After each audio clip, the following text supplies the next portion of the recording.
فلسطین کی آزادی کا مشن، یہودیوں کو قدم قدم پر دھول چٹانے والا، اکیلا ہی عالم کفر سے ٹکرانے کا حوصلہ رکھنے والا، پاک دھرتی کا ایک عظیم مجاہد، کفر پر لاوے کی طرح برسنے والے اس مجاہد کی طویل داستان سننے کے لیے چینل کو سبسکرائب کیجئے اور ویڈیو کو لائک کیجئے۔ میں یہاں کے راستوں سے پوری طرح باخبر نہیں تھا، مگر مجھے اطمینان تھا کہ مرسیڈیز میں پیٹرول کی کمی نہیں ہوگی۔ میں گاڑی کو دوڑاتا رہا اور پھر کچھ فاصلہ طے کرنے کے بعد مجھے راستوں کو سمجھنے میں دشواری نہیں ہوئی۔ شہر کے درمیان پہنچا تو میں نے ایک جگہ مرسیڈیز چھوڑ دی۔ مسلسل اسے ساتھ رکھنا میرے لیے خطرناک ہو سکتا تھا۔ مرسیڈیز سے اتر کر میں پیدل ایک سمت چل پڑا۔ ہوٹل ہل گولڈ اب میرے لیے خطرناک ہو چکا تھا، چنانچہ ایک پرسکون گوشے میں پہنچ کر میں نے سائیکا سے واچ ٹرانسمیٹر پر رابطہ قائم کرنے کی کوشش کی اور چند ہی لمحے میں مجھے اس میں کامیابی نصیب ہو گئی۔ سائیکا کی گھبرائی ہوئی آواز ابھری، او علی، کہاں چلے گئے تھے تم؟ بہت پریشان تھی میں، تم سے رابطہ قائم کرنے کی کوشش اس لیے نہیں کی کہ کہیں تم کسی الجھن کا شکار نہ ہو۔ کیا میں نے غلط کیا؟ نہیں ڈیئر، بالکل صحیح کیا تم نے، میں نے جواب دیا۔ مگر تم چلے کہاں گئے تھے؟ ایلی نے بتایا کہ تم اچانک ہی کہیں غائب ہو گئے تھے۔ وہ تمہیں رائل کین میں تلاش کر چکی ہے۔ اس کا خیال تھا کہ شاید تم اسی طرف گئے ہو۔ یہ ساری باتیں بعد میں بتاؤں گا، پہلے مجھے یہ بتاؤ کہ تمہارا اپنا قیام کہاں ہے؟ لیک کاٹیج کے علاقے میں۔ میں ایک ٹرالر میں موجود ہوں۔ گڈ، بڑی عمدہ جگہ منتخب کی ہے تم نے، میں نے تعریفی انداز میں کہا۔ ہاں، یہ جگہ نہایت محفوظ ہے اور میں یہاں بہت آرام سے ہوں۔ دوسرے ٹرالرز میں میرے اپنے آدمی بھی یہاں موجود ہیں۔ مجھے گائیڈ کرو کس طرف سے وہاں پہنچوں۔ تم ٹیکسی میں بیٹھ کر لیک کاٹے جا سکتے ہو۔ یہاں ٹرالر نمبر 7 میرا ہے، تمہیں تلاش کرنے میں دقت نہیں ہوگی۔ اوکے، میں پہنچ رہا ہوں، میں نے کہا اور سلسلہ منقطع کر دیا۔ میں ٹیکسی کی تلاش میں نگاہیں ادھر ادھر دوڑانے لگا۔ تھوڑی دور پہنچنے کے بعد میں نے ایک ٹیکسی کو اشارہ کیا اور وہ میرے قریب آ کر رک گئی۔ پچھلی سیٹ پر بیٹھ کر میں نے اسے لیک کاٹیج چلنے کے لیے کہا اور ٹیکسی ڈرائیور نے گردن خم کر کے ٹیکسی آگے بڑھا دی۔ ایک مختصر سے سفر کے بعد میں لیک کاٹیج کے علاقے میں پہنچ گیا۔ یہ ایک خوبصورت اور پرفضا مقام تھا، ہرے بھرے میدان میں اس وسیع و عریض جھیل کے کنارے جو میں نے ایک بار ہل گولڈ سے بھی دیکھی تھی اور جس کے دوسرے سرے کے بارے میں مجھے اندازہ نہیں تھا کہ کتنے فاصلے پر ہے۔ بہت سے ٹرالر کھڑے ہوئے تھے۔ میں نے 7 نمبر ٹرالر تلاش کیا اور ٹیکسی کو اس سے کافی فاصلے پر رکوا لیا۔ جیبیں ٹٹولی تو میری کرنسی میرے پاس موجود تھی۔ میں نے اس میں سے ایک نوٹ نکال کر ڈرائیور کو دیا اور وہ گردن خم کر کے وہاں سے آگے بڑھ گیا۔ پھر جب تک وہ نگاہوں سے اوجھل نہ ہوا میں وہیں کھڑا رہا اور اس کے بعد نمبر 7 کی جانب چل پڑا۔ ٹرالر کے دروازے پر پہنچ کر میں نے اطلاعی بٹن دبایا تو فوراً ہی دروازہ اس طرح کھل گیا جیسے ہوائی جہاز کے دروازے کھلتے ہیں۔ مجھے سائیکا مائلر کی شکل نظر آئی جو سفید رنگ کی فراق میں ملبوس بے حد حسین نظر آ رہی تھی۔ اس کے بالوں میں سفید ہی پھول سجے ہوئے تھے۔ اس نے حسین مسکراہٹ کے ساتھ میرا استقبال کیا اور پھر اس کے چہرے پر کسی قدر تشویش کے آثار پیدا ہو گئے۔ میں اندر پہنچ گیا۔ اندر کا ماحول بے حد خوشگوار تھا۔ ایک بستر لگا ہوا تھا اور ضرورت کی تقریباً تمام چیزیں وہاں موجود تھی۔ سائیکا مائلر نے بغور میرا حلیہ دیکھتے ہوئے کہا، یوں محسوس ہوتا ہے علی جیسے تم… ہاں، صحیح محسوس ہوتا ہے تمہیں۔ میرے لیے گرم پانی کا بندوبست کرو، میرے جسم پر کچھ زخم بھی ہیں، میں نے کہا اور سائیکا مائلر کے چہرے پر ایک دم گمبھیر سنجیدگی چھا گئی۔ مگر کیسے؟ پہلے ان زخموں کی مرہم پٹی ضروری ہے سائیکا، اس کے بعد تم جتنے سوالات چاہو کر سکتی ہو۔ او آئی ایم سوری، اس نے کہا اور تیزی سے ایک جانب بڑھ گئی۔ چند لمحوں کے بعد سائیکا ایک برتن میں گرم پانی اور فرسٹ ایڈ باکس لے آئی۔ پھر اس نے میرے زخموں کا معائنہ کیا اور مرہم پٹی میں مصروف ہو گئی۔ اس کے انداز میں بڑا انہماک اور بڑی محبت تھی اور اس وقت میں اس کے چہرے پر اس جذبے کی جھلک دیکھ رہا تھا جس کا اظہار اس نے تارینہ ہارڈو کے سامنے مجھ سے کیا تھا۔ میں نے آہستہ سے گردن جھٹکی۔ احمق لڑکیاں اگر مریخ پر بھی پہنچ جائیں تو عشق کے بغیر باز نہیں رہ سکتی۔ اب میں زمانے بھر کے عشق کی پذیرائی تو نہیں کر سکتا تھا۔ میرے ذہن میں تو صرف ایک ہی چہرہ بسا ہوا تھا، زندگی میں پہلا اور آخری چہرہ۔ وہ چہرہ مجھ سے ہزاروں میل دور سان فرانسسکو میں ہربت سنگھ کے گھر میں موجود ہوگا اور یقیناً اپنی ہر سانس کے ساتھ مجھے یاد کر رہا ہوگا۔ صبح شام میرا ہی نام اس کے ورد زباں ہوگا۔ میں نے آنکھیں بند کر لی اور تصور میں تہذیب کو دیکھنے لگا۔ سائیکا نے میری مرہم پٹی سے فارغ ہو کر مجھے کمبل اڑایا۔ تو میں نے آنکھیں کھول دی۔ اس کے چہرے پر شدید اذیت نظر آ رہی تھی۔ پھر اس نے دل سوزی کے انداز میں کہا، علی یہ سب کچھ کیسے ہوا؟ میں نے تو تم سے کہا تھا۔ کیا کہا تھا تم نے؟ میں نے کہا تھا نا کہ اگر کسی مصیبت میں پھنس جاؤ تو میرا نمبر سیٹ کر کے ٹرانسمیٹر آن کر دینا، میں تمہیں تلاش کر لوں گی۔ کیا اس میں کوئی ایسا سسٹم بھی ہے جس سے راستوں کی سمت کا تعین ہو سکتا ہے؟ نہیں، مگر میں پھر تم کس طرح مجھ تک پہنچتی؟ دل کے راستے، اس نے کہا، اور پھر اس کے چہرے پر خجالت کے آثار پھیل گئے۔ میرے حلق سے کہا نکل گیا تھا، یہ نیا طریقہ کار ہے جو میرے علم میں نہیں تھا۔ علی پلیز، میں نے کتنی سچائی سے اس بات کو تسلیم کر لیا تھا کہ تمہارے دل کے نہاں خانوں میں کوئی اور موجود ہے تو میں وہاں تک پہنچنے کی کوشش نہیں کروں گی، لیکن اگر میرے منہ سے جذباتی طور پر کوئی ایسی بات نکل جائے تو میرا مذاق تو نہ اڑاؤ۔ اس کا انداز عجیب سا ہو گیا تھا۔ میں نے فوراً معذرت آمیز لہجے میں کہا، سوری سائکا، ویری سوری، لیکن تم خود سوچو کہ میں ایک ایسی جگہ موجود تھا جس کے بارے میں خود مجھے نہیں معلوم، تو پھر تم کس طرح وہاں پہنچ سکتی تھی؟ اس لیے میں نے تمہیں تکلیف نہیں دی۔ مگر ہوا کیا تھا؟ بہت کچھ ہوا تھا۔ پہلے یہ بتاؤ، کیا تم مجھے عمدہ سی کافی پلا سکتی ہو ابھی اسی وقت؟ اس نے کہا اور پھرتی سے ٹرالر کے دوسرے حصے کی طرف بڑھ گئی جسے کچن کے طور پر استعمال کیا جاتا تھا۔ تھوڑی دیر کے بعد اس نے بہترین کافی مجھے پیش کر دی تھی۔ کافی کے گھونٹ لیتے ہوئے میں نے کہا، بس یوں سمجھ لو سائکا کہ جس مقصد کے لیے ہم یہاں آئے تھے میں نے اس کی طرف تیز رفتاری سے قدم بڑھا دیے ہیں۔ لیکن ایک بات بتاؤ سائکا، ایلی کی نادانی نے مجھ پر خاصی الجھنوں کے دروازے کھول دیے تھے۔ مجھے اسی وقت اندازہ ہو گیا تھا علی جب تم نے ہم لوگوں کو خود سے دور رہنے کے لیے کہا تھا۔ خیر جو ہونا تھا وہ تو ہو گیا، لیکن تمہیں آئندہ محتاط رہنا ہے۔ میں زیادہ وقت تمہارے ساتھ نہیں گزاروں گا۔ تمہارے بقیہ ساتھی بھی تو اسی علاقے میں موجود ہیں۔ ہاں، میں نے سبھی کے لیے یہ جگہ منتخب کی تھی، صرف ایلی کو ہل گولڈ میں چھوڑ دیا تھا۔ خیر ٹھیک ہے، فی الحال سب کچھ مجھے تنہا ہی کرنا ہوگا۔ تم لوگ مجھ سے حسب معمول دور رہو گے، مگر مجھے گولڈن سپائرو کے بارے میں معلومات حاصل کرنا ہے۔ میں نے اس کی بات کاٹتے ہوئے کہا، اس سلسلے میں کچھ مشکلات ضرور پیش آ گئی ہیں، لیکن میں اس شخص کو چھوڑوں گا نہیں۔ ہمیں اس سلسلے میں کوئی کام نہیں سونپو گے علی؟ نہیں، ابھی نہیں، لیکن تم لوگ اپنے طور پر تیار رہو۔ ممکن ہے ہمیں فوراً ہی آگے کا سفر کرنا پڑے۔ ٹیروڈا کے بارے میں تم نے کچھ معلومات حاصل کی ہیں؟ ہاں، اس کے بارے میں پتہ چل گیا ہے۔ خاصے اندرونی علاقے میں یہ ریاست واقع ہے۔ اس کے بارے میں یہاں کے لوگ زیادہ نہیں جانتے۔ اس کے کچھ نمائندے کبھی کبھی ممبارڈو بھی پہنچتے رہتے ہیں، لیکن بہت کم۔ ان کا رابطہ دوسرے افریقی علاقوں سے ہے۔ گویا ٹیروڈا کے بارے میں کچھ نقشے وغیرہ حاصل نہیں کیے جا سکتے۔ نہیں، اگر تم کہو تو میں کوشش کروں۔ ہاں، میرا خیال ہے تمہیں یہ کوشش کرنا چاہیے۔ ہمیں بھر طور ٹیروڈا پہنچنا ہی ہوگا۔ میں نے جواب دیا، علی تمہارا سامان وغیرہ ہل گولڈ ہی میں ہے؟ ارے ہاں، یہ بتاؤ ایلی کہاں ہے؟ ابھی تک ہل گولڈ ہی میں مقیم ہے۔ تو بس پھر ایک کام فوری طور پر کر ڈالو، ایلی سے رابطہ قائم کر کے کہو کہ جس طرح بھی ممکن ہو میرا سامان میرے کمرے سے اٹھا لائے اور خود بھی ہل گولڈ چھوڑ دے فوراً۔ اسے دیر نہیں کرنا چاہیے ورنہ وہ خود بھی مصیبت میں پھنس جائے گی۔ میں ابھی اسے ہدایت دے دیتی ہوں، سائکا نے کہا۔ واچ ٹرانسمیٹر پر وہ ایلی کا نمبر سیٹ کرنے لگی۔ پھر اس نے ایلی کو میری خواہش کے مطابق ہدایات دی اور ٹرانسمیٹر بند کر دیا۔ وہ گہری نگاہوں سے مجھے دیکھ رہی تھی۔ پھر اس نے کہا، علی فوری طور پر تمہارا کیا پروگرام ہے؟ کچھ نہیں، فی الحال مجھے آرام کرنے دو۔ کم از کم ایک دن میں آرام کرنا چاہتا ہوں۔ سائکا مائلر کسی خادمہ کی طرح میری خدمت کر رہی تھی۔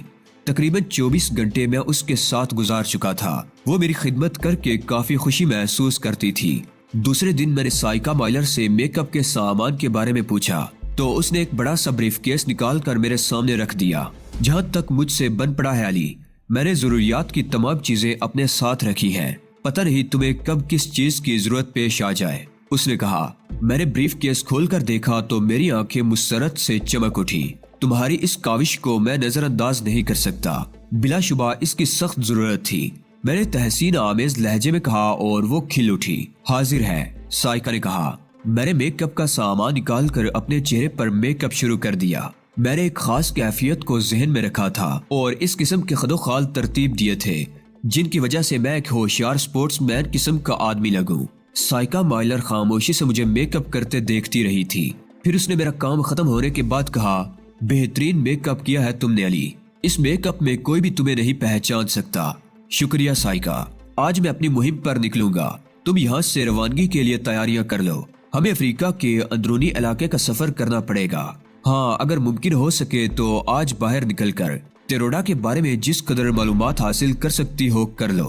سائیکا نے اس بات میں گردن ہلا دی تھی۔ کچھ دیر بعد میں ٹرالر سے باہر نکل آیا۔ لیک کاٹیج سے تقریباً 2 میل تک کا سفر میں نے پیدل طے کیا اور اس کے بعد ایک ٹیکسی لے کر رائل کین چل پڑا۔ آج تک رائل کین کے علاقے میں میں نے رات کے وقت ہی قدم رکھا تھا۔ آج دن کی روشنی میں دیکھنا چاہتا تھا کہ وہاں کے معمولات کیا ہیں۔ رائل کین پر اترنے کے بعد میں اندر داخل ہو گیا اور یہ جان کر مجھے خاصی خوشی ہوئی کہ دن کے وقت وہاں اسکینک کی جاتی ہے۔ پھر بھلا میں کیوں کسی سے پیچھے رہتا۔ تمام انتظامات معمولی سی رقم کے عوض ہو گئے اور میں اسکینک شوز پہن کر اسٹک لے کر برف کی دنیا میں نکل آیا۔ بہت وسیع و عریض میدان بنائے گئے تھے جہاں برف پر پھسلنے کے شائقین اپنا شوق پورا کر رہے تھے۔ ان میں لڑکیوں کی تعداد زیادہ تھی۔ خوبصورت چست لباس میں ملبوس حسین لڑکیاں تتلیوں کی طرح برف پر ناچتی پھر رہی تھی۔ بے حد حسین منظر تھا۔ بادلوں سے ڈھکے ہوئے آسمان کے نیچے اسکینک بہت خوبصورت محسوس ہو رہی تھی۔ فنکار اپنے اپنے فن کا مظاہرہ کر کے داد تحسین حاصل کر رہے تھے۔ دیکھنے والوں کی تعداد بھی اچھی خاصی تھی۔ رائل کین کی یہ الگ تفریح تھی جو یہاں ہوتی تھی۔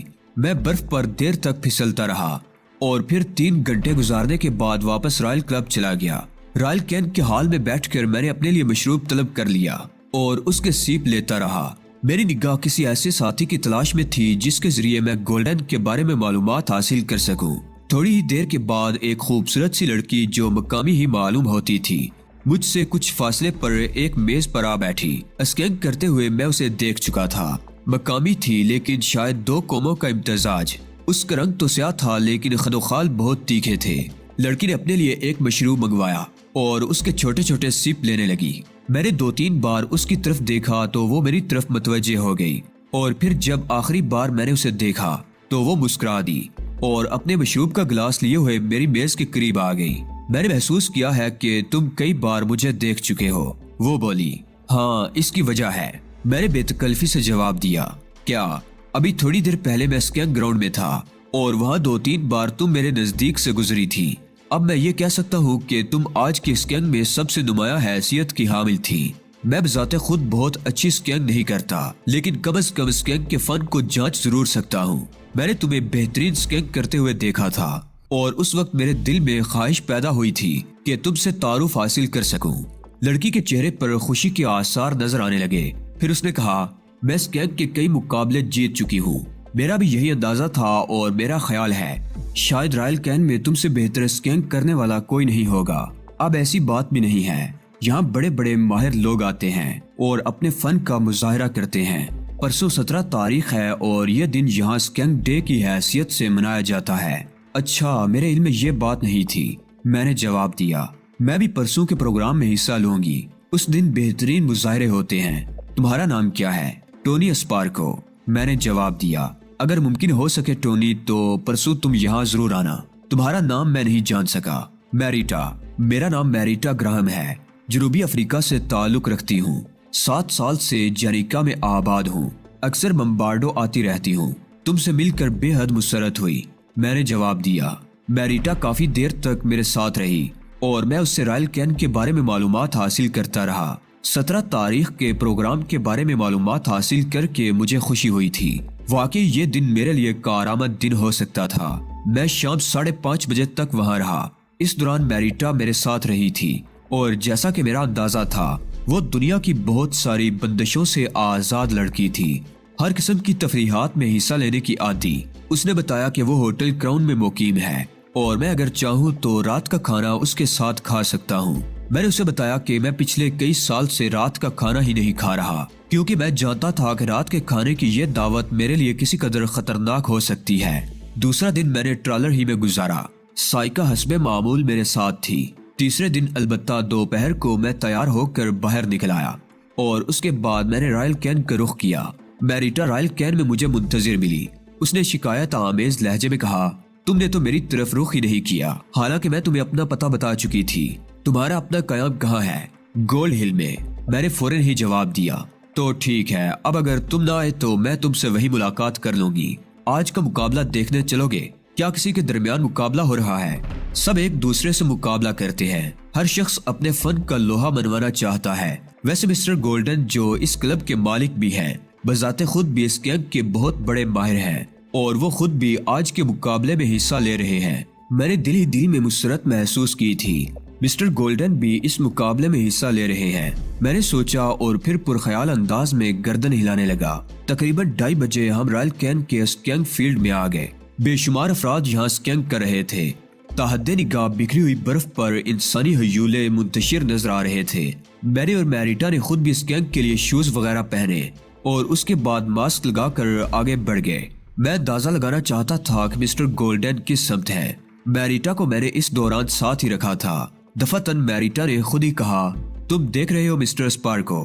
اس شخص کو دیکھ رہے ہو جو براؤن رنگ کے ڈریس میں ملبوس برف پر قیامت ڈال رہا ہے؟ کس طرف؟ میں نے سوال کیا۔ وہ بائیں سب دیکھو اس چلاوے کو۔